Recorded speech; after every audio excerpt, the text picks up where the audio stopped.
Good evening, children. Are we comfortable? The spooky season may be over, but it's the 13th episode of season 3, and some say 13 is an unlucky number. Yeah. I'm your host, Bradley. And I'm your other host, Rachel. Let me just stick this back up. I did such a stellar job, didn't I? Okay. I don't want to mention anything else. Okay. Seeing as it's our 13th episode of this season, we thought we would take a look at some unlucky actors and near-death incidents. Whether it's a stunt gone wrong, or if other means were at play. I really struggled then.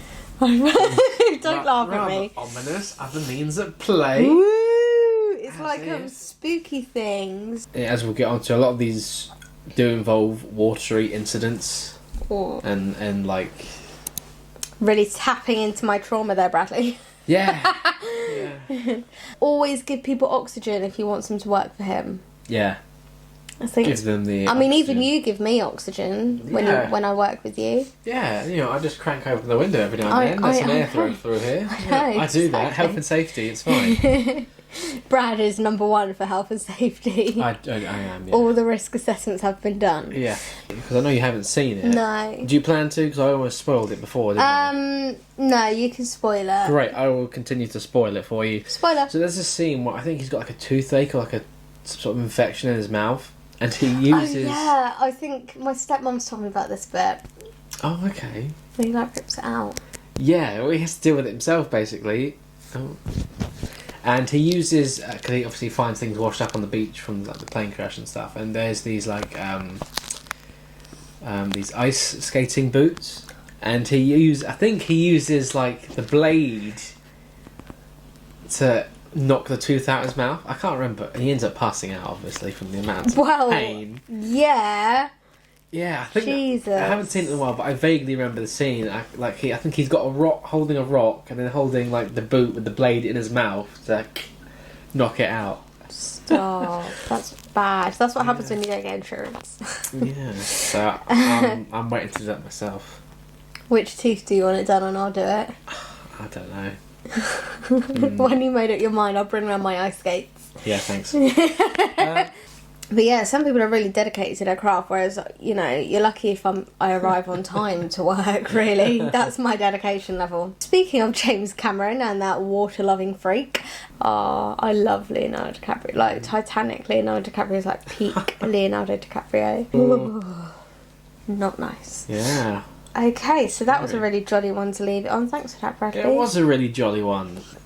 Sounded like the Rowan Atkinson's character in Love Actually. Would you like a gift wrapped, son? I had a really... I'll tell you after we've recorded. Okay. Because the story might go on for too long and we're out of time. But I had a customer that was quite rude to me yesterday, and I was really polite and particular about everything, and it just reminded me of that. Would you like a gift? Because she was really needed to get somewhere, and I was just... Chocolate buttons? I was just being really slow and yogurts. delicate. But, yeah. Oh my god, I would have loved to have seen that, because whenever a customer's rude to me, I would have just been like, okay, and just cried. My manager was in the queue, and I was thinking... Because I wasn't being rude or anything, but I thought, was she going to, like... Because then she then spoke to my supervisor about it. I was like, is she going to, like, say, my tone wasn't, polite enough or whatever. Were you really sarcastic? I was. I thought, she's the type to pick up on that. And like, maybe. Wait, hold on. Let's reenact it. I'm going to be the bitchy customer. Oh, it's too... You're a prick. She was just moaning about, can you get somebody else on, please? I've got places to be. And I was like, we do have other tour banks available. I can only go as quick as the customer allows me. If a customer has such a large basket, I can only go... Maybe she works in Lidl where they like... Maybe. So I got the bag out and I made sure it was all like crisply folded. Did you bag. like iron it? Yeah. As it came out? And then I just, each item interviewed. She didn't have that many things, but I really dragged Did you like it out. fold them up? It was crisply folded, neat piles. She'll never need for perfectly ironing put again. in the bag. And then we have to go through the receipt, explain the returns policy and the short survey. So I went through by the book, which we're supposed to do anyway, but most people don't. So I went through every single detail. And at the end I wished her a lovely day. At that point she already walked off, but I carried on. I was like, and have a lovely day. She was not a happy bunny. No, so she I won't always- be coming back to Primark. I always do that when I get those customers. I was like, yeah, that's the best way to win with them. Don't argue with them. Just be overly, Overly nice. overly nice, because they hate that. It's like they want you to engage in an argument, but they don't. Stick of cinnamon. Mm. I would love that bit. But Love that Actually. scene came to mind yesterday. I was like, that's what I'm doing. Like, keeping with the theme, it does involve death Beautiful. and,